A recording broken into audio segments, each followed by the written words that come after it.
Merci. Nous allons poursuivre avec vous. D'abord, il y a 3 interventions dans la salle qui sont un petit peu programmées. Je voulais aussi vous dire que sur notre site, vous avez intégralement les 5 à 7.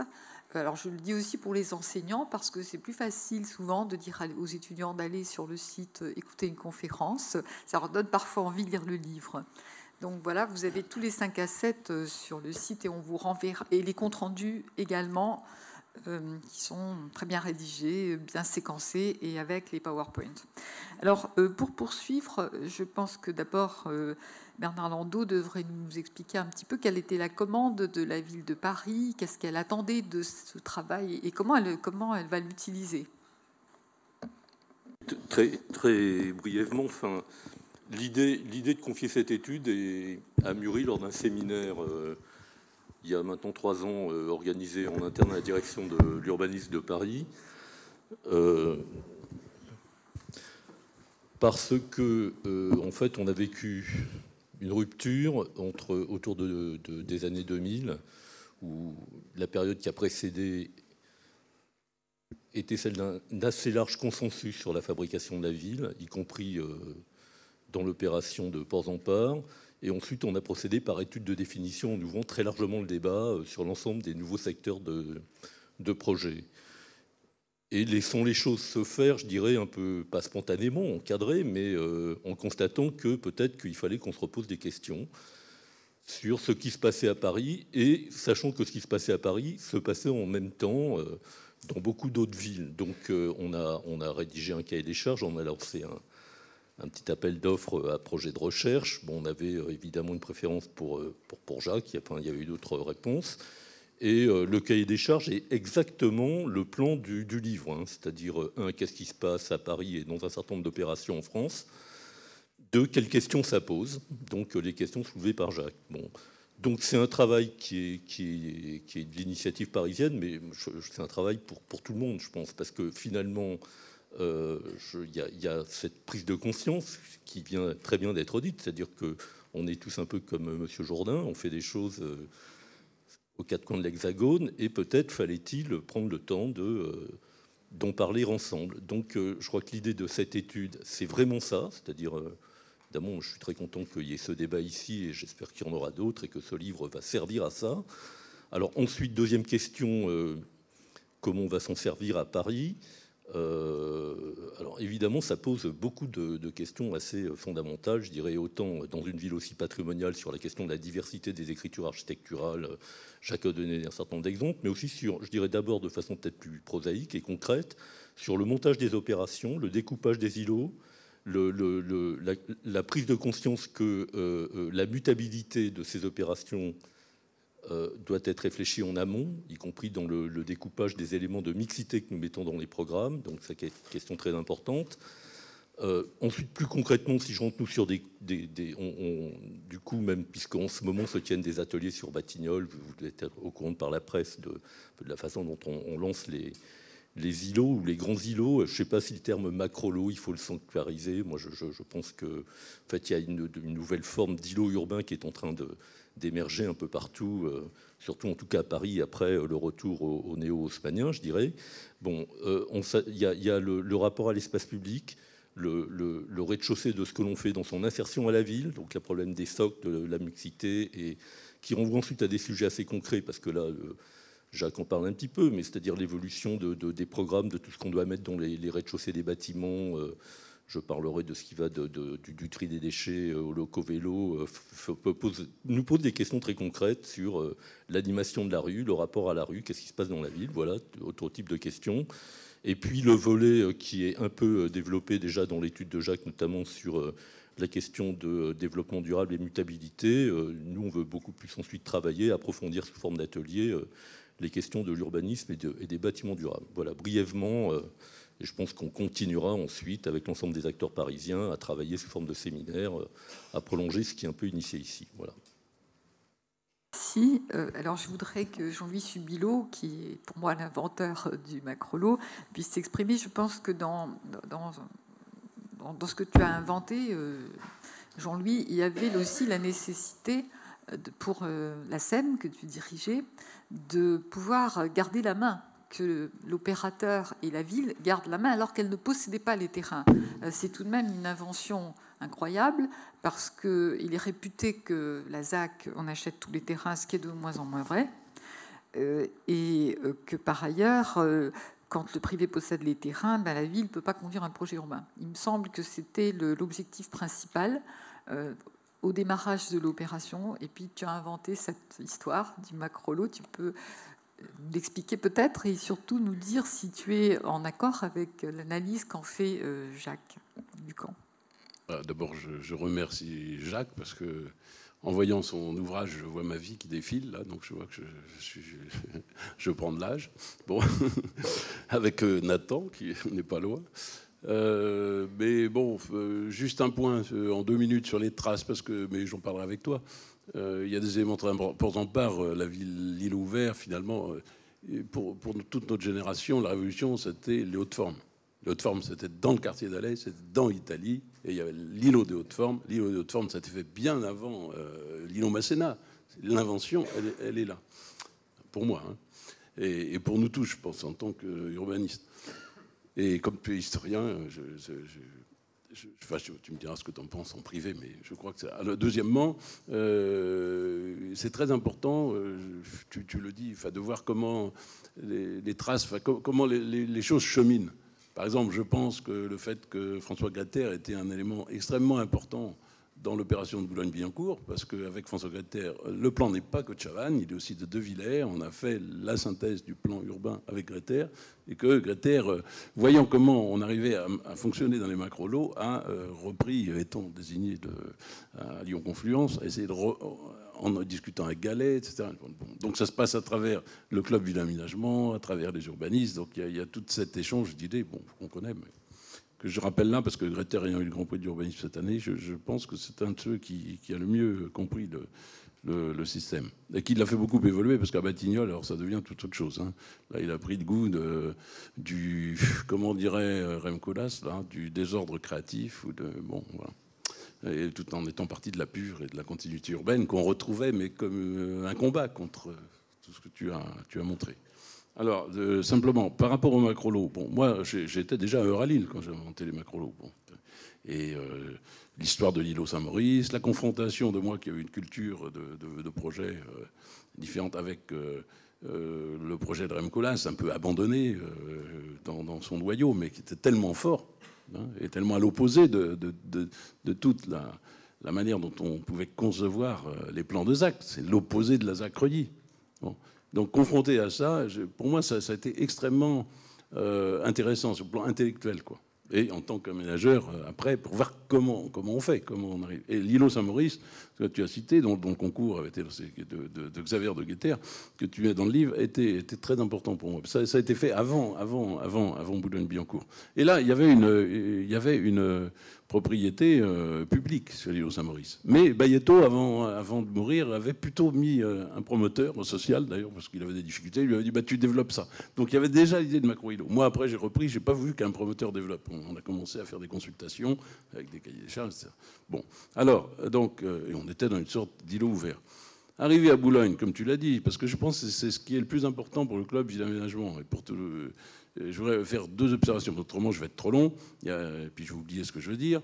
Il y a 2 points que je voulais dire. Le premier point a lieu au jeu des acteurs et au rôle notamment des aménageurs. Bon, voilà, qui sont trop absents de notre préoccupation, là, parce que ils ont une part considérable dans le paysage de la ville. Considérable, peut-être essentiel. J'en viens ça peut paraître présomptueux, mais c'est pas par rapport à moi, mais je le vois. Bon, alors je vais y revenir, parce que c'est très important dans l'affaire des macro-lots, ça.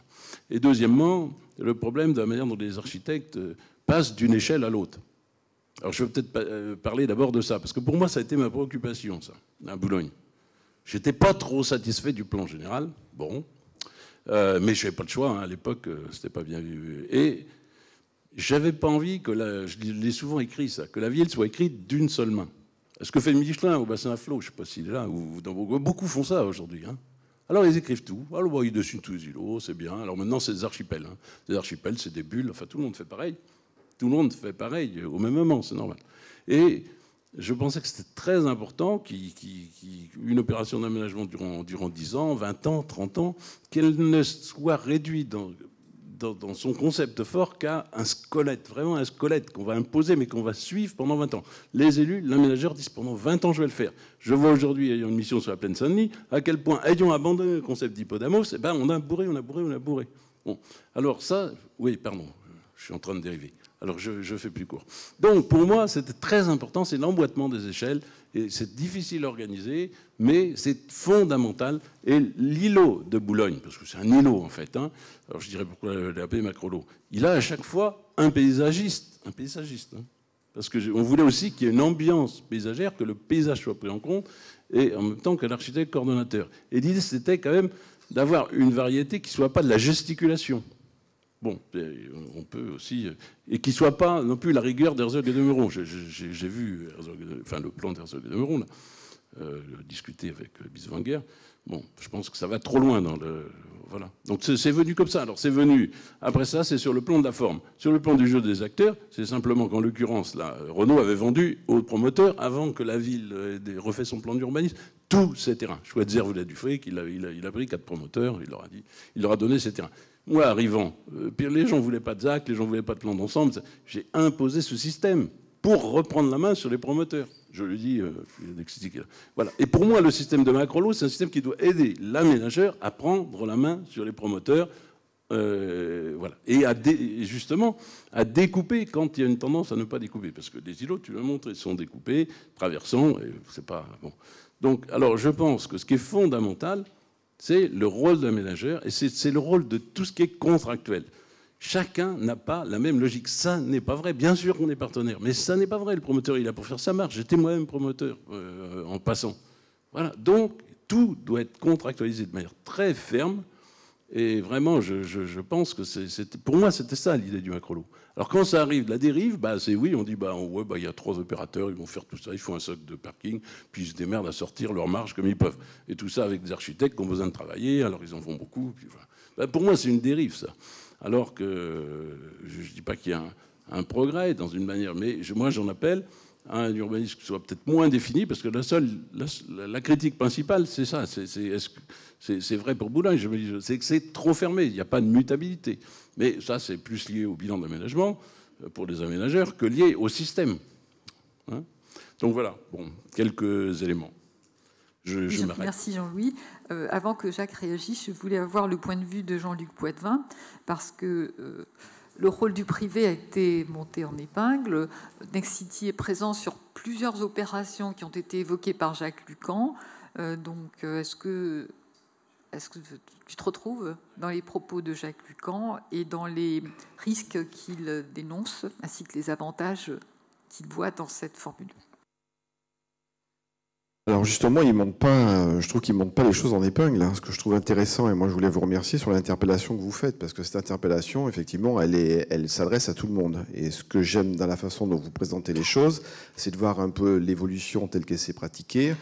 J'aime aussi ce que vient de dire d'ailleurs Jean-Louis, dans la mesure où je suis complètement d'accord avec lui, c'est que le Macrolot, c'est peut-être, contrairement peut-être à ce que vous dites dans ce jeu d'acteurs, une maîtrise de l'aménageur plutôt que du privé. Ça, c'est une vraie question. Et je trouve que sur Boulogne, ce qu'il dit est totalement juste. Je partage complètement tout ce que vous dites aussi sur le processus et finalement, peut-être que le drame et sur lequel on devrait peut-être plus pointer les choses, c'est cette... comment dire, c'est toujours envie en France de vouloir tout modéliser. Et quand vous dites que finalement le plus dramatique c'est dans les petites villes que dans les grandes villes, vous avez raison, parce que dans les grandes villes, il y a à la limite les moyens, ils peuvent faire des erreurs, mais derrière, à partir du moment où on le montre en épingle, tout le monde veut faire pareil. Quand vous donnez l'exemple de 9 architectes pour 180 logements, si vous saviez le paquet de projets où pour des petites opérations, il faut une tripotée d'architectes, c'est infernal. Et ça, on l'impose. Et là, je ne joue pas entre public et privé, je m'en fous, ce n'est pas ma question. C'est qu'effectivement, on impose des choix urbains qui sont d'une stupidité parce qu'on cherche à modéliser. Et le drame, il est sans doute de ce point de vue-là.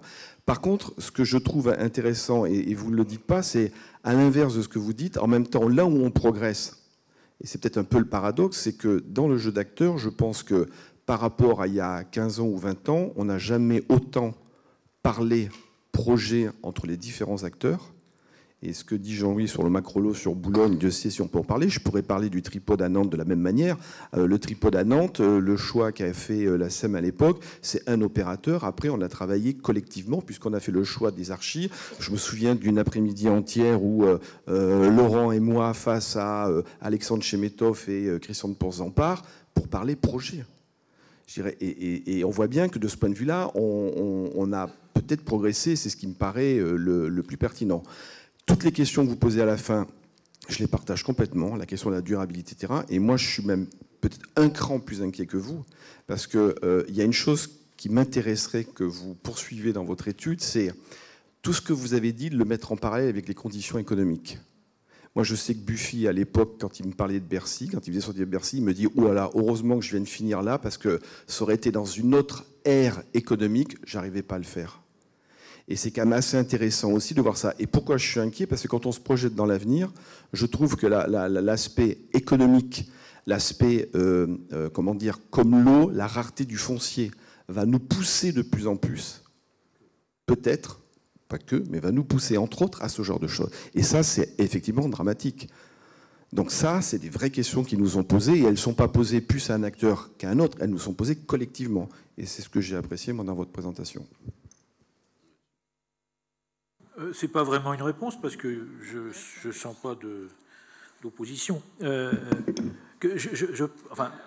suis tout à fait d'accord avec ce que vous venez de dire, à savoir que tous les acteurs sont concernés, totalement, et pas simplement, bien sûr les aménageurs, mais jusqu'aux architectes.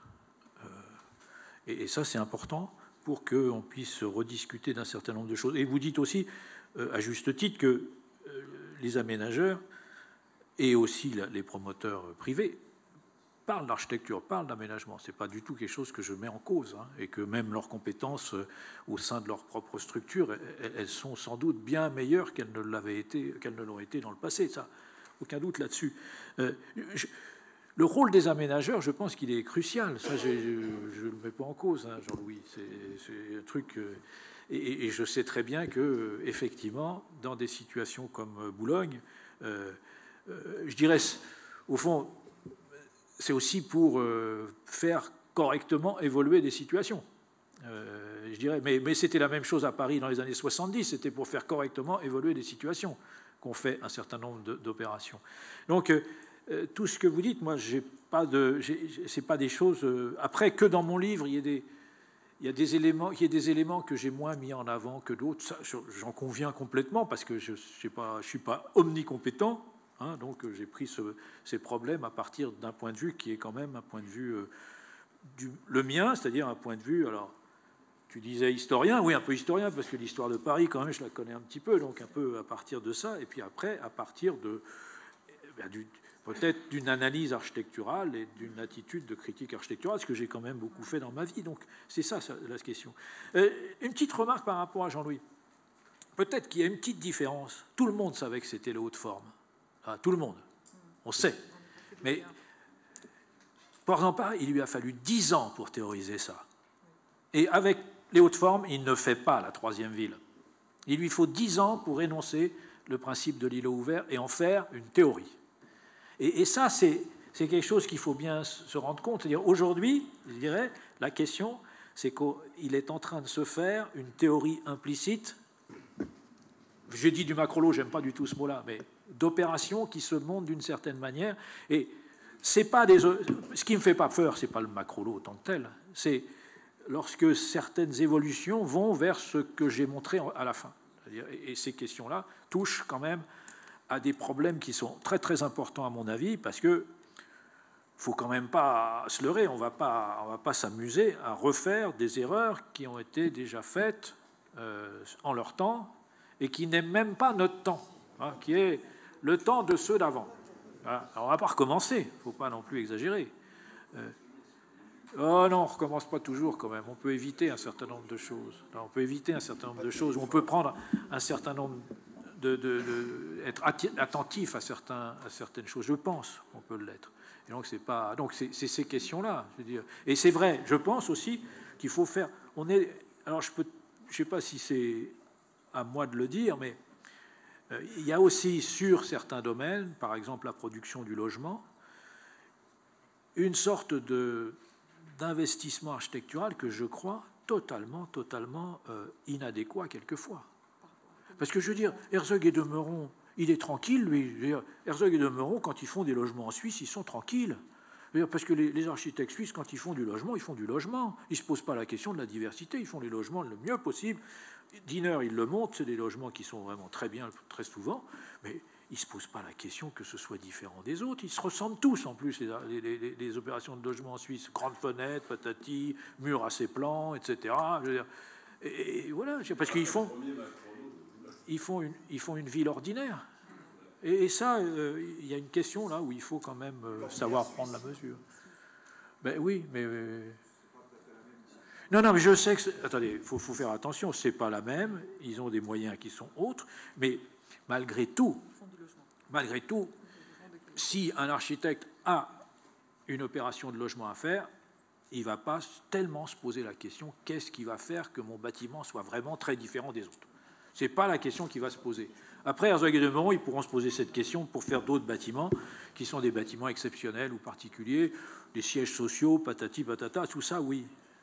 Mais ça, c'est quand même une question aussi sur la ville qui est assez importante. Voilà, c'est tout ce que... Mais je pense que c'est pas tout à... Moi, je parle en Suisse parce que j'y travaille, alors je sais ce que c'est.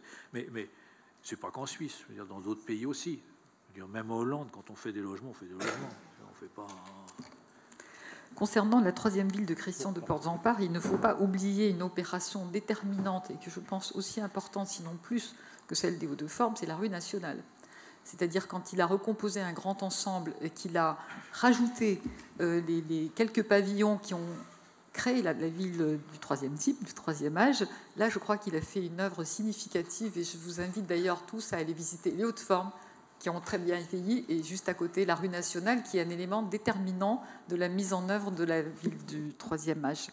Alors à vous de prendre la parole. Comme on a commencé avec un quart d'heure de retard, on se donne le quart d'heure de plus. Qui est-ce qui souhaite intervenir? On va prendre plusieurs interventions et Jacques et Pierre réagiront. Et puis vous vous présentez parce que comme on enregistre et qu'on fait un compte-rendu, c'est important pour nous de savoir qui parle.